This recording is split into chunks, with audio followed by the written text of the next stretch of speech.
privilege to have this conversation with you. You have an extensive background in advertising. How did the jump to entrepreneurship come about? How did you make to decide, hey, I'm going to be an entrepreneur? Yeah, for sure. So I started my career in radio and newspaper ad sales, and I worked with lots and lots of small businesses. And as I was interacting with all of these small businesses, I realized that while they were doing a great job, that I really felt like I could maybe even do a better job than some of them were. So, just having that interaction with all of the small business owners in particular really gave me the confidence to go out and start my own company. And really, when you're selling advertising or really selling almost anything, you're kind of running your own business anyways. So making the leap from ad sales into entrepreneurship and owning my business really was a natural progression for me. Wow. So you are the founder of True Native Media, which is super interesting because I think people is going to love this. A boutique podcast representation, which is it's like an agency that's doing podcast advertising. And that is something I think that even if you have a podcast for fun, which you should be able to have advertising into it to make some money. Why not? If you're spending money on the podcast, you might as well make some money off of it. But how did the idea come into your mind? Yeah, for sure.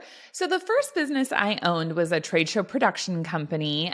We put on home and garden expos, and I owned that with my business partner and best friend for almost 10 years. And then when I sold that for the first time in my adult life, I didn't have a gazillion things going on like I had prior. And so I started listening to podcasts. I had always been super into audio. I used to listen to tons of audiobooks, and I listened to lots of AM radio. And then one day my husband's like, you should listen to podcasts. And I was like, I don't know. They're kind of hard to listen to. And he's like, no, look, your phone has this cool little app on it. And I was like, oh, that's amazing.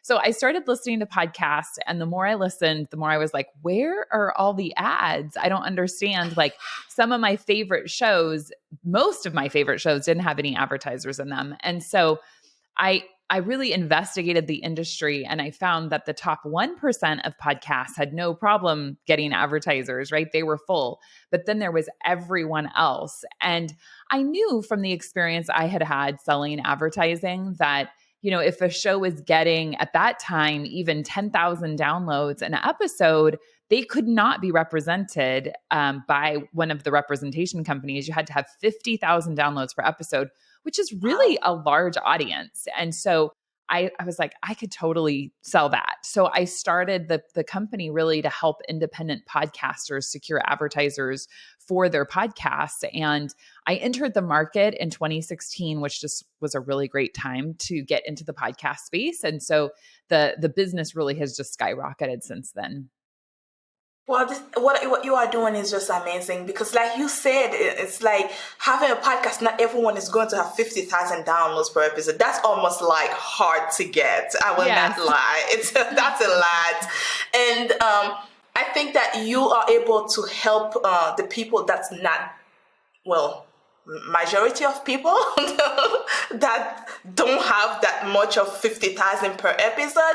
I think it's a great chance. It's a great opportunities for them because I know starting a podcast, you spend money on it. For me, I look at it, it's a business because you're spending money, equipment and all these things, cleaning, this, that. It's all costs money at the end of the day. Even if you put in your own time into it, it's money you are spending. So how do you get them advertisers? Yeah. So essentially, there are, definitely lots of agencies out there who specifically want to advertise on podcasts. So a lot of our business comes from working with them. Most of them are direct response advertisers. So, BetterHelp is one of the largest, is not one, it's the largest advertiser in the podcast space. So BetterHelp, Athletic Greens, let's see, who are some others like ZipRecruiter, HelloFresh. If you've listened to podcasts for a while, you've heard all of those advertisers. So our job really is to make sure that we have good relationships with those agencies. And then we really are one point of contact for them. So instead of them having to go to 100 different podcasts and work with 100 different hosts, they can come to True Native Media and they can buy all of our shows, which makes it easier for them. So our job is to really build good relationships with those buying agencies. And as time has progressed, of course, like there are bigger and bigger companies that are interested in spending ad dollars in this space. And then we also work directly with a lot of companies, direct to consumer brands, software companies, financial services work really well in the podcast ad space. So, an online company might reach out to us and say, hey, we're really interested in reaching women between the ages of 25 and 45 who are moms, let's say, can you help us reach that audience? So we'll work directly with the companies as well to create a really successful podcast ad campaign. Wow. And do you have any type of podcast, like a niche you focus on, or it doesn't really matter? That's a great question. When I started the business, I really wanted to focus on a few very specific niches. And so I would say, gosh, if you're not within this category, then I'm not going to represent your show. And the reason is because it's hard to take just one podcast, especially when we've got the quantity that we have now. It's hard to take one podcast and sell it by itself. It's much better to package them together and go to an advertiser and say, hey, I've got 20 podcasts I could sell you within a similar genre. And so we have tried to focus, but as the company has grown, we've gotten much broader in terms of who we can represent. And so currently we work with a lot of female lifestyle, mom podcasts. We have a lot of business productivity podcasts, kind of health and life hack type podcasts. We also work with a lot of true crime shows. We work with some sports shows is kind of one of our newer genres.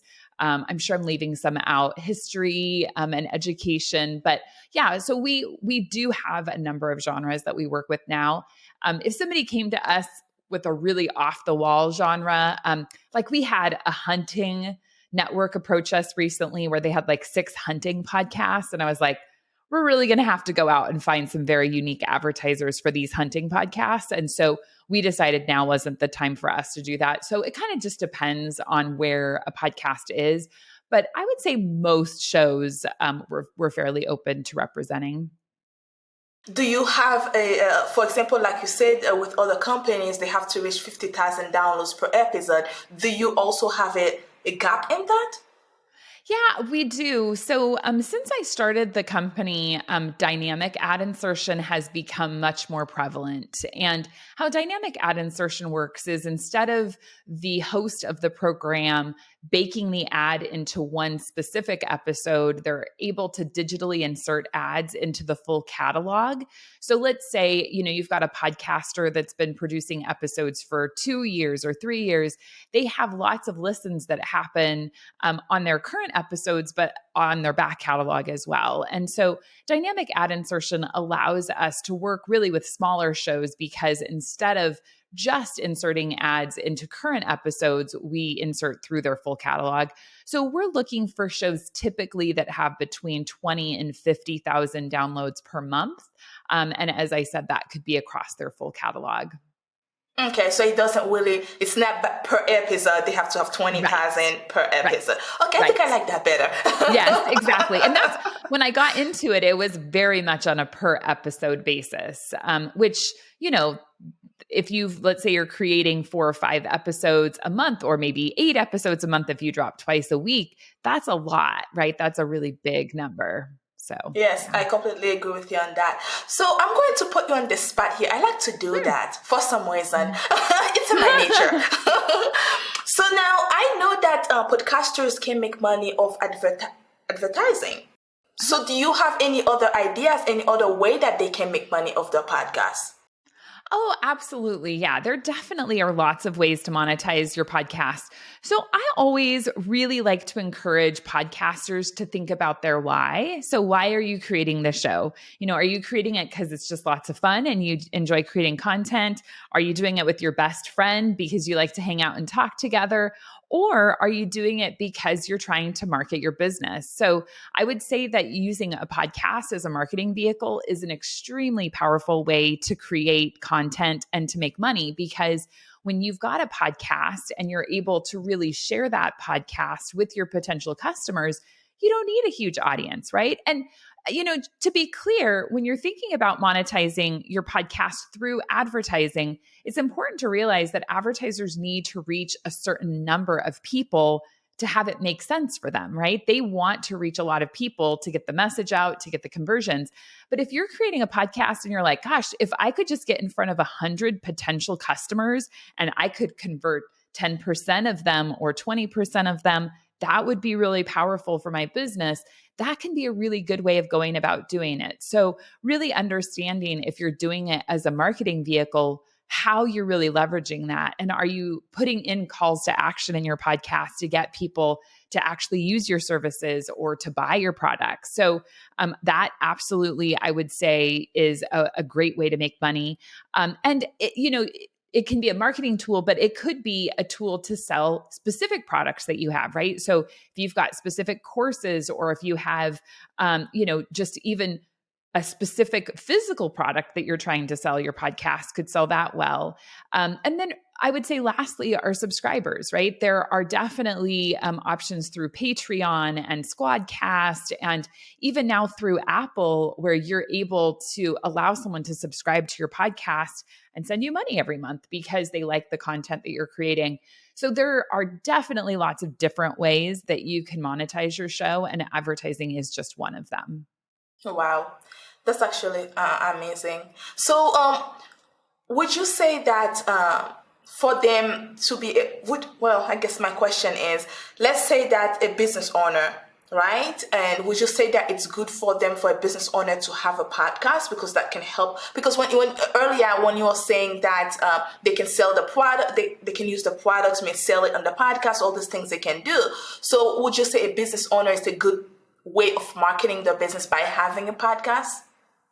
Yeah, absolutely. I usually recommend, if you're a business owner and you're trying to decide how to get into podcasting, a good place to start is by doing some interviews. So if you can get interviews on podcasts, you're not having to start your own show, right? So you can just kind of feel out, what is it like for me?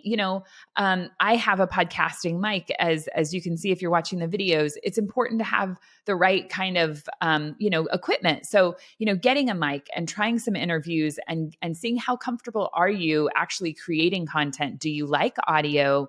Do you feel like you can talk well about yourself and your business?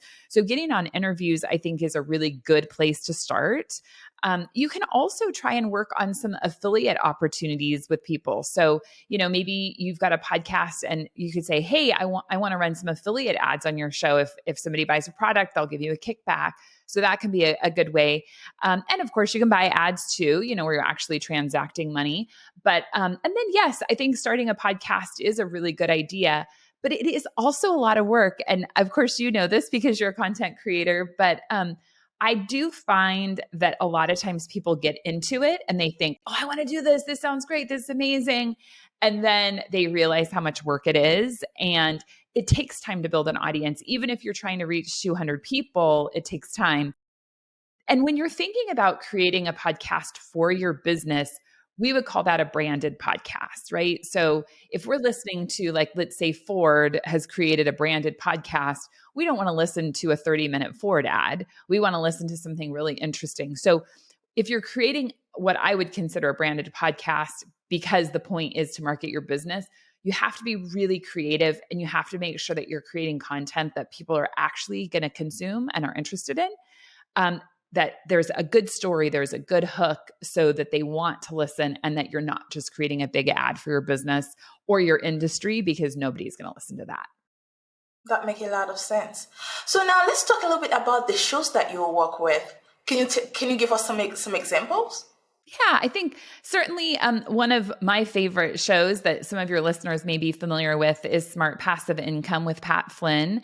Pat Flynn has been in the YouTube space for a long time. He actually is the first video I watched when I started my first podcast on how to start a podcast. So he's got a lot of great content out there, and we're very honored to represent his show. Another one of our favorites is History That Doesn't Suck. It's a really large podcast. That is all about history and is terrific. And then a show that we just started representing that we're super excited about is one called Father Wants Us Dead. It's a true crime show about a murder, actually multiple murders that happened in New Jersey. And it recently just launched and hit the top charts for a podcast in that true crime space. So those are a few of our favorites. Wow, this is awesome. So can you tell us about your podcast?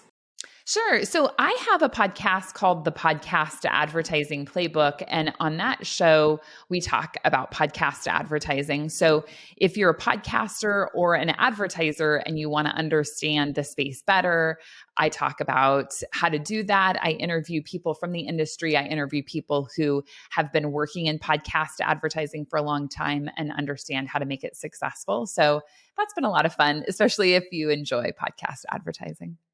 So it's kind of like another way for people that's looking to add advertising, to add that into the podcast. It's another way for them to learn how to actually do it and get familiar with it. At least they know what they're putting themselves into at first. Right, exactly. But it's not a lot of work for them at the end of the day. It's like it's automatically placing for them. They don't have to be cleaning anything or adding anything. It's automatic adding for them, right? Well, there's a couple of different ways to go about it. Most podcast ads are still what we would call host-read endorsement type ads. And what that means is the host of the show has received a sample of the product, they've tried the product, and then they do an ad read. So let's say the ad read is for HelloFresh. HelloFresh would have sent them a meal kit, and they would be able to say, oh my gosh, I love HelloFresh. I talk to you guys all the time about how stressful it is to, get dinner ready for my family, and HelloFresh has made this so much easier. You should go buy HelloFresh, use my promo code and get 3 meals free or something like that, right? So a lot of the ads are going to be host read, which is really powerful because host read ads have a level of influence behind them. And when you know, like, and trust the person that is hosting the podcast, and then they recommend a product, you're going to really, take notice of that more than you would of just an announcer read ad that takes place. So most of the ads are going to be those host read ads. And so that's a bit of work, certainly for the host. They have to receive the product, try the product, and then create the ad read. But then how it works is once they've got that one ad that they've created, they put that in their hosting provider, and then that hosting provider is able to inject that ad into their catalog. There are also what we would call programmatic ads. So if you think about, watching YouTube, for instance, and, you get all of those ads that just come up automatically. Mm-hmm. So there's more of that happening in the podcast space where you're able to kind of tap into some of those announcer read ads, and those can be inserted into your show. What we find with those is they don't typically pay as much, of course, as a host read ad would pay. And I think it just still is a really small percentage. So only about 2% of the ads run in the podcast space are going to be programmatically inserted. So there isn't quite as much opportunity with those yet. But certainly my prediction is that that segment will continue to grow. Do they have to use a certain host to work with you? Yeah. So if you're not familiar with podcasts, every podcast has what we call a hosting provider. So if you think about like creating a website, for instance, you have to have a hosting company for it. And the way I look at hosting providers is essentially your hosting provider is where your audio file lives on the web. So if I'm going to play a podcast, I say, hey, I want to play this podcast. And your hosting provider is the one that says, oh, here it is, right? We've been saving this. Here it is. So when you look at your hosting provider, it's extremely important that you're with a hosting provider that's going to allow you to have the ability to insert ads. And what I am a huge advocate for is really understanding what it is that you're doing when you're getting into your podcast. I think oftentimes, I referenced Pat Flynn. I know that when I watched his initial video on YouTube, he said, oh, go to Libsyn and sign up for Libsyn's hosting service. And that's what I did, right? I didn't think about whether Libsyn was a good option or a bad option. I just went and signed up for them. And there's nothing wrong with Libsyn, just to be clear. Libsyn's a great company, but if you don't know the hosting provider you're signing up for, it can either, it can hinder your ability essentially to monetize your podcast. So I actually just launched a new site called podcasthosting.io, and it's a comparison site. So it's just a resource for anyone in the podcast space where they can go and they can see what are the capabilities of this hosting provider. Because if you are going to be dynamically inserting ads into your podcast, you have to have the technology to do that. And that technology comes through your hosting provider. So it is really important that you're set up with a hosting provider who can provide that. I like that idea. How did you come up with it? Oh, I've got so many ideas, but I really do. My goal is always to be a resource as much as possible. So I podcast essentially for a living, right? I'm in this space. I read all the articles. I go to the conferences. And so I know what's happening. And if you're a podcaster and you're just creating a podcast, but really your core business is being an insurance broker or being an attorney or being, in the health and wellness space, maybe you aren't going to know everything that there is to know. And so I just try to create as many educational tools as possible. That get me to your courses. So you also have the podcast Moneymaker course. Can you tell us about it?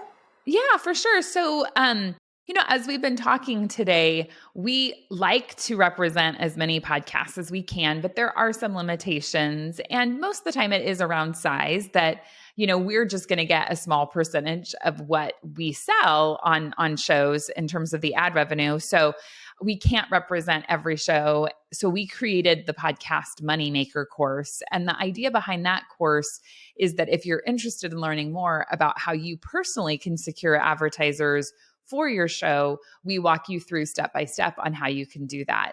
And I find oftentimes when you're trying to sell ads or monetize your show on your own, you can often charge more than a representation firm could because if I go to the table and I'm negotiating with an advertiser and I do have 20 podcasts, the podcasts have to all be priced similarly. If I say, well, this podcast is, a $50 CPM, but this one's a $10 CPM, they're going to say, why? Why is that one so much more than this one? Why is that one so much cheaper?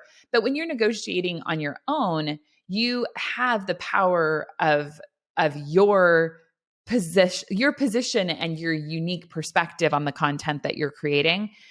You also really have the capability of packaging it with different things. So, I would say definitely in the podcast space are moving more toward integrated buys across not only podcasts, but social platforms and things. But when you're selling it on your own, it's so easy to do that, right? So you could say, hey, you're going to get this exposure on my podcast, this exposure on my YouTube. I'll make sure that you've got, some specific social posts and some stories here. And I'll put you on my e-newsletter there. And suddenly, instead of charging, $50 for a podcast ad or $100 for a podcast ad, you're able to charge $1,500 for this whole package. And it just makes more sense. So in the course, our goal really is just to empower you to go out and sell ads on your podcast. So pretty much it's a way that they can just go on their own and get it done by themselves. Right, exactly. So, over the years, the podcast industry it's been booming. I mean, it goes a lot. So according to you, what is the reason behind it? I really think that it has a lot to do with the way that we are consuming content. So, if you think about the ease of use, so the first really big step up for podcast were when Apple natively installed the podcast app on all Apple phones. Mm-hmm. So, if you're not familiar, obviously there's that purple, podcasting app on iPhones. That was a huge step up. But then you think about even just AirPods. How many people listen to their AirPods all of the time? So you've got this smartphone, you've got this app, and you have the ability really to take this information with you wherever you go. Now, of course, we could say, is this good or bad socially? I don't know. But I mean, you can take podcasts with you when you're commuting. You could take it, in the grocery store when you're doing your shopping. You can take it with you when you exercise. I listen to podcasts a ton while I'm doing household chores or even just getting ready for my day because I have this ability to consume audio while I'm doing something else. And because it's so accessible, because there's so much great content out there are just a lot more listeners. Now, the pandemic also really helped accelerate the growth of the industry because I think a lot of people were at home and they were saying, I've always wanted to create a podcast. I don't have anything else better going on. I'm going to start a show. So, man, in 2020 and 2021, the number of podcasts just quadrupled. When I started in 2016, there were 400,000 podcasts in existence. And now in 2022, there are over 4 million. So, Wow. yeah. So the available content out there has really increased as well. Wow, that is interesting. That's a lot of podcasters. It is. But just to put it in context, there are over 600 million blogs out there. And I really do think that blogging and podcasting are kind of one and the same. Obviously, a blog is written content and a podcast is going to be that audio content, but they've kind of traveled similar trajectories, I think. And so I feel like oftentimes when we talk about it, it's like, oh, wow, that's a lot. There's too many. I shouldn't participate in this space because there's too many, but there aren't too many. And so if you're thinking about starting a show, now really is a good time to start a podcast. And I would encourage you to do it. So it's a lot of podcasters. And like you said, that you encourage them to do it. What advice would you have for them to face all that challenges? Because now it's a bigger competition that they need to deal with. Like maybe there is over 100,000 people and doing just wellness. And if you're into wellness, you start a wellness one. It's a big competition for you. Do you have any advice for them to be able to, as newbies, to be the best podcaster they can be and to be able to grow that podcast themselves? Yeah, it's important, getting back to what I said earlier, to make sure that before you start, you're really clear on why you're doing this show. So I think that that's really important. The other thing that is really crucial is making sure that you create some sort of a marketing strategy around your podcast. And what I mean by that is you can create your show and you can put it up, but I will say it is not super easy to grow an audience, right? Growing an audience is a lot of work. And when you think about podcasts, one of the tricky parts of it is that about 30 to 40% of the US population actively listen to podcasts. And while podcasts are growing, we've just talked about how podcasts are growing. It's great. There's still the majority of people don't listen to podcasts, right? So you really have to think about who is actually going to be listening to your show and where you're going to be listening, where they're going to be listening. So getting interviewed on other podcasts where you can talk about your show, getting ads on podcast players where you can promote your show, but then also making sure that you're just putting it out there in as many places as possible is really important to consider when you're launching a podcast. Now, granted, there are shows that start and then somehow just take off, but that really is the exception. I would say most people just have to put a lot of effort into actually growing that audience. I agree with you on that. I'm taking you a little bit back from the beginning. And Sure. You said, in the middle, you said that you have a lot of ideas.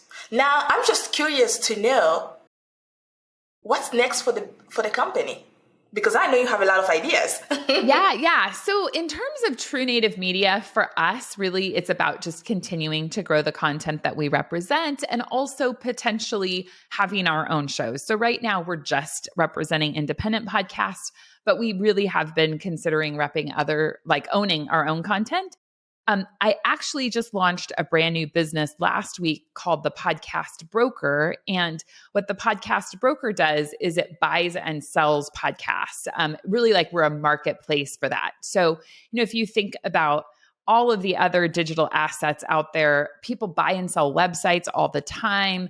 There are lots of opportunities to buy and sell digital assets, but for some reason, we haven't considered the buying and selling of podcasts. And so myself and a couple of co-founders, we started the Podcast Broker, launched it last week at a podcast conference. And so if you're somebody who has a podcast and you're tired of doing it, you're like, hey, I've got an audience, but I've been doing it for years, I'm just tired of it, you can reach out to us and we'll give you an evaluation of your show and let you know what you might be able to list it for on our site. And then on the flip side, if you're somebody who's interested in buying an established podcast, there are opportunities.